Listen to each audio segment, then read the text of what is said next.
Hi, welcome back to Storytime. Hope you had a great Easter. Just before I get started, I want to tell you about a competition that I'm doing on Reading Eggs. So I'm looking for the child who spends the most time on the programme. That could be doing anything, any of the stadium things, any of your map tasks that you've been set to do, anything like that. Just the child who spends the most time from Friday. So it started on Friday and it finishes this Friday, and I'm going to announce the winner at 11 o'clock. And if you win, you can choose from one of these books and I will send it directly to your house, so you don't even have to wait until we get back to school. So to enter, all you need to do is go on Reading Eggs, lots and lots and lots this week, and I'll be announcing the winner on Friday. And depending on how you all get on, I might do another competition next week as well, so we'll see. Okay, Boy in the Tower. So, in the last chapter, we found out why Addie's building wasn't falling down, and it had something to do with the salt. So Obi was chucking salt out of the windows, out onto the floor, which meant the building was surrounded on all four sides by salt, and salt was killing the Blutchers, so it meant that their building wasn't being attacked. However, he said that if it rains, then they've got a problem because the rain's going to wash the salt away. So let's see what happens. I hope it doesn't rain. Chapter 41. The following morning, I climb onto my windowsill and look out to see if the salt is working against the Blutchers. It is. There is still an invisible line that they aren't able to cross. The sky looks blue. It will be another fine day. There won't be any rain today. There won't be any rain today. If I think it enough times, it will come true. I've been thinking more about Mum. I've worked it out, and Mum stopped going out about a year ago, just after the day I found her hurt and crying in the flat. Ben said that his wife hadn't been outside for 7 years. That's much longer than Mum. I can't stop thinking that Mum must be a bit better than Ben's wife was. Maybe she's not as ill as before. I think if we were rescued, then she would come outside. Also, if she didn't want to come, then there's lots more of us to carry her out. Obviously, there's me and Obi, but Dory would help, and I think Ben would too. She would have to come. It wouldn't be the same as when Ben's wife had to go outside. I'd make sure of it. Dory is singing to herself when I go downstairs for breakfast that day. She says that we'll have something special for dinner tonight, but she won't tell me what. It's a surprise. There's no sign of Obi or Ben.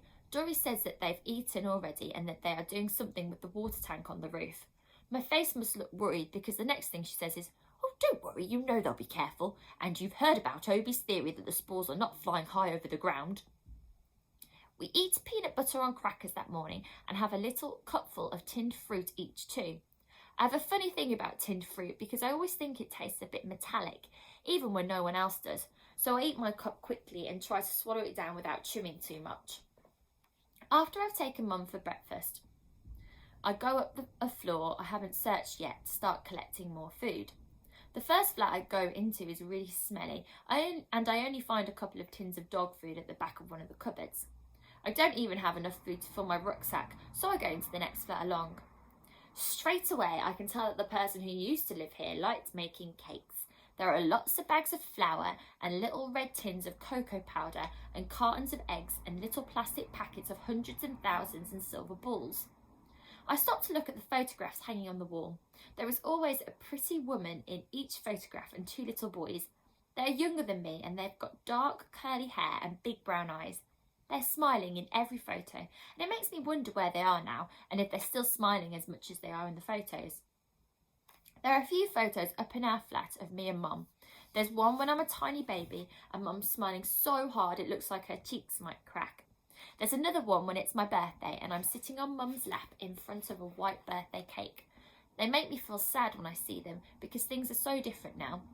There aren't any photos from recently. Everyone knows you don't take photos if you look unhappy in them. There's too much food to carry from this kitchen, so I start dividing it into piles in front of the window. It will make it easier for Dory when I bring it down.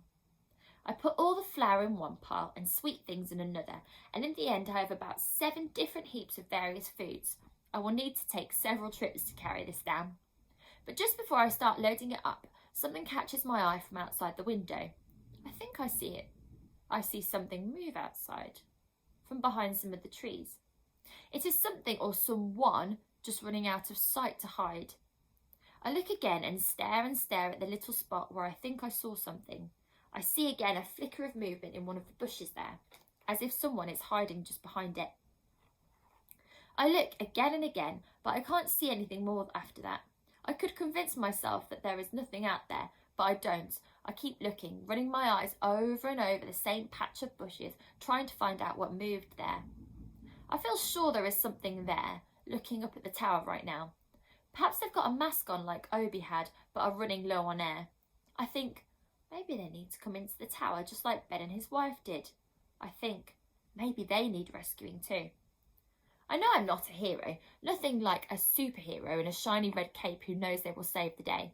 I'm scared and worried, and I don't want to die. And I know I might do if I go outside of the tower. But there is something bigger inside me that makes me turn round and run to the door. There's the feeling I had when I sat next to Ben when he thanked me for giving him and Evie their last chance, and something else as well.